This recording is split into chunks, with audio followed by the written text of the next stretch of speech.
7 দিনের পুলিশি হেফাজত শেষে আজ মঙ্গলবার দুপুরে করা পুলিশের ঘেরাটোপে পূর্ব বর্ধমানের কালনা বিধানসভার প্রাক্তন তৃণমূল বিধায়ক দেবপ্রসাদ বাগকে ফের আজ তোলা হলো কালনা মহকুমা আদালতে তোলা এবং নামানোর সময় আদালত চত্বরে উপস্থিত ছিল বহু বিজেপি কর্মী এবং সাধারণ মানুষজন।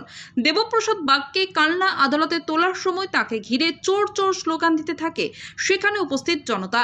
কেউ বলতে থাকেন ছেলে খুনি বাপ চোর।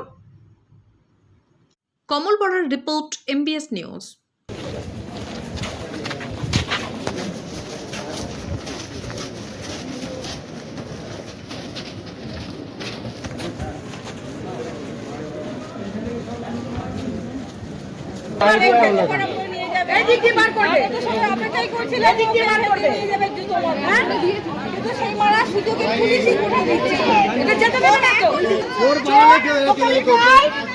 একবার পাই হাতের গোড়ায় বার করে তোকে হাতের গোড়ায় পাই আমি আমাকে 9 ঘন্টা ডিটেনশন করেছিলিস তোকে পাই